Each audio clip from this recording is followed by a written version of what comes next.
की है, चाहे वो प्रेशियस मेटल्स में हो या फिर बेस मेटल्स में। क्या इसके बाद अब क्रूड की बारी आ सकती है? कैसे आप देख रहे हैं इन सब मूवमेंट्स को? Good afternoon Srishti ji. Good और आफ्टरनून। भी पानी में मित्रगण है, सबको नमस्कार। जहां तक क्रूड की बात है, आपने सही कहा कि 60 के आसपास स्टेबल होता हुआ नजर आ रहा है। कई कारण कह सकते हैं जियोपॉलिटिकल टेंशन वगैरह को लेकर के, लेकिन मुझे नहीं लगता है कि उतनी बड़ी तेजी क्रूड में आएगी।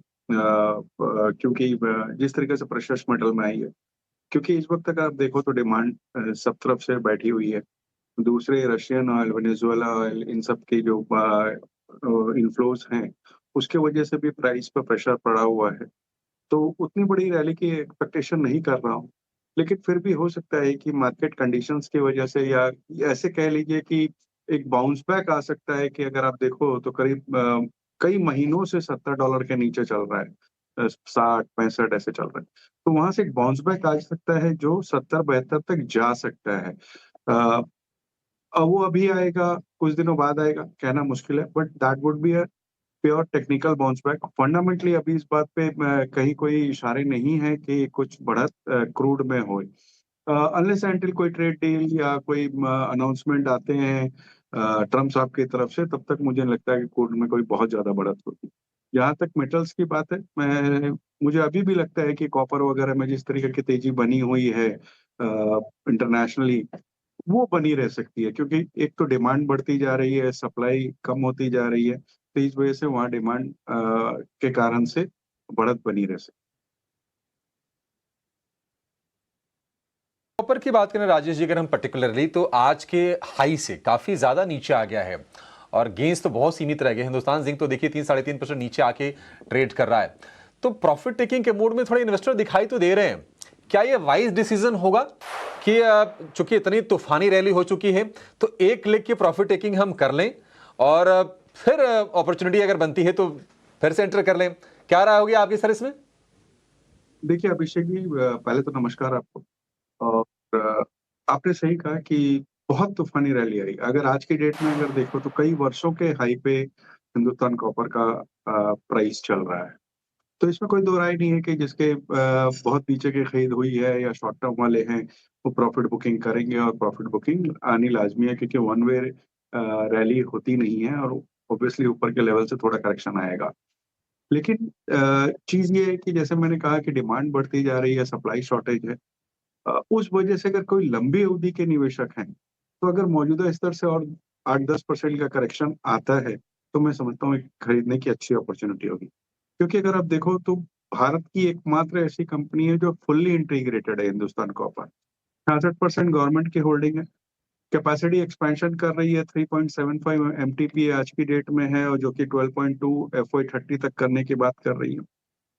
ग्लोबल प्राइसेस ग्लोबली बढ़ते जा रहे हैं। डिमांड आउटलुक बहुत स्ट्रांग है, खास करके इलेक्ट्रिक व्हीकल या सोलर वगैरह को लेकर के। तो मुझे लगता है कि ठीक है, अभी करेक्शन आ रहा है, उसमें आना था क्योंकि इतनी बढ़त हुई थी, बट फंडामेंटल्स अभी भी बहुत स्ट्रांग है, और आने वाले दिनों में बढ़त हो सकती है। तो करेक्शन का एक लाभ उठाना चाहिए एक्यूमुलेट करने के लिए।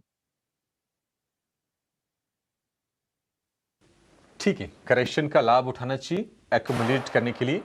और अगर आप चांदी को भी देखेंगे ना, तो चांदी में जो गिरावट आई है आज इंट्राडे में मार्च फ्यूचर में, वो बहुत ज़्यादा स्टीप है और उसके चलते हिंदुस्तान जिंक पर हम इम्पैक्ट आता हुआ देख रहे हैं। 3.5% गिरकर डे लो पर हिंदुस्तान जिंक का शेयर आपको कारोबार करता हुआ दिखाई देगा। महीने भर में लगभग 28-30% के आसपास की रैली आई थी हिंदुस्तान जिंक में। आप उससे अंदाजा लगा सकते हैं कि किस रफ्तार से सारे के सारे शेयर चले। लेकिन आगे बढ़ने से पहले जान लेते हैं कि ऑप्शंस में आपके लिए कहां पर बढ़िया सौदा बन रहा है। लेकर आएंगे खास सेगमेंट। और देखिए राजेश सर, आपका व्यू क्या है डिक्सन को लेकर? डिक्सन जैसा शेयर इतने वाइल्ड मूव देता है, आज देखिए 3.5% नीचे। क्या राय होगी आपकी? डिक्सन में आपको लगता है कि वैल्यू बाइंग का मौका है या फिर दूर रहने में ही समझदारी इससे? अभिषेक जी, आपने सही कहा। पहले तो ये वाइल्ड मूवमेंट देता है, हाई बीटा स्टॉक है। अ, पहले तो पूरी ईएमएस स्पेस की अगर बात की जाए तो बहुत अट्रैक्टिव रहा। पीएलआई स्कीम को लेकर के सरकार का जो रवैया रहा कि इंडिजिनाइजेशन करना है, भारतीयकरण करना है प्रोडक्ट्स का, उन सब चीजों को ले जा करके सारे ही स्टॉक्स, फिर वो डिक्सन हो, अंबर हो, सिरमा हो, सारे लाइमलाइट में रहे और सबने अच्छा रिटर्न दिया। लेकिन मैंने पहले भी आपके साथ कई बार चर्चा करी कि इनके वैल्यूएशन 3-3 डिजिट के पीई में कहीं पर भी कंफर्ट नहीं दे रहे थे।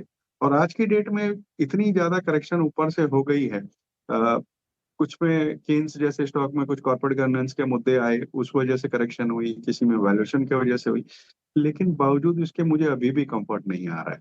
मुझे लगता है कि अभी भी वैल्यूएशन बहुत स्ट्रेच्ड है, तो निवेश की इस वक़्त कोई सलाह नहीं रहेगी। हाँ, इतनी गिरावट के बाद एक बाउंस बैक आपको बिल्कुल मिल सकता है, तो ट्रेडिंग अपॉर्च्युनिटीज़ आती रहती है। बट निवेश के लिए इस वक़्त अभी भी दूर रहने की सलाह रहेगी।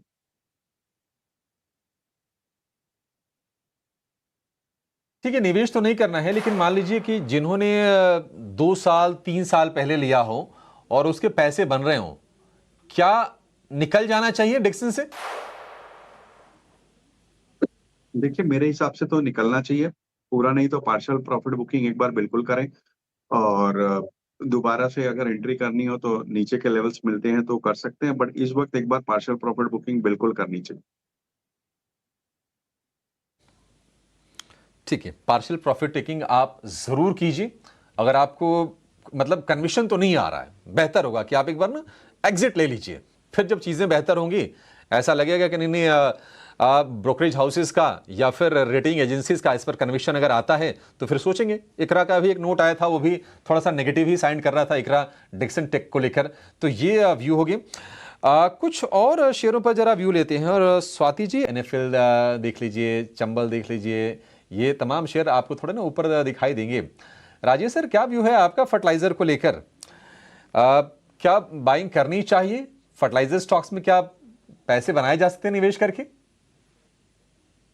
ये आपने सही कहा कि एक तो बजट जब आने लगता है, बजट की डेट नज़दीक आने लगती है, तो कुछ एक सेक्टर जैसे कि फर्टिलाइज़र है, डिफेंस है, रेलवे है, एजुकेशन है, ये सारे लाइमलाइट में आ जाते हैं और अचानक से इनमें मोमेंटम बन जाता है। वो जुदा बात है, क्योंकि वो ट्रेडिंग अपॉर्च्युनिटीज़ की बात है। लेकिन अगर फंडामेंटली कहा जाए, तो आप देखो एक तो सरकार का जो रवैया है रूरल अपलिफ्टमेंट को लेकर के, दूसरे अगर आप देखो इस बार का मानसून अच्छा हुआ था। तीसरे अगर आप देखो तो कई चीज़ों की सीएमपी कॉमन मिनिमम प्राइस जो है वो बढ़ाई गई, जिससे कि रूरल में थोड़े से पैसे आए और वहाँ फर्टिलाइज़र वगैरह की डिमांड बढ़ती हुई नज़र आ रही है। तो इन सब चीज़ों के बीच में मध्यम से लंबी अवधि के लिए मुझे लगता है कि यहाँ बिल्कुल अपॉर्च्युनिटी बनती है, जिसमें कुछ एक स्टॉक को कहा जाए तो पहली पसंद तो कोरोमंडल की रहेगी, जो कि अपने आप में एक बड़ी एंटिटी है, बड़ी कैपेसिटी है, अच्छे मैनेजमेंट को बिलॉन्ग करती है और बहुत अच्छा परफ़ॉर्म कर रही है। दूसरे अगर आप चंबल की बात करो, तो 3.4 मिलियन मेट्रिक टन की उनकी प्रोडक्शन कैपेसिटी है और मार्केट शेयर करीब 13 से 15% का है। नंबर्स अच्छे आए थे, प्रॉफिट में भी बढ़त थी, रेवेन्यू में भी बढ़त थी पिछली तिमाही में। लेकिन दिक्कत है कि राइजिंग इनपुट कॉस्ट को लेकर के हो सकता है कि आगे आने वाले दिनों में थोड़े मार्जिन्स पे प्रेशर आए।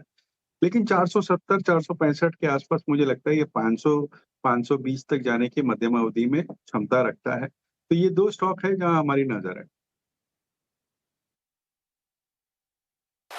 ठीक है, इन 2 स्टॉक्स पर आप नजर रख के चलिए जो राजेश जी ने आपको बताए हैं। एक चलिए छोटी सी ब्रेक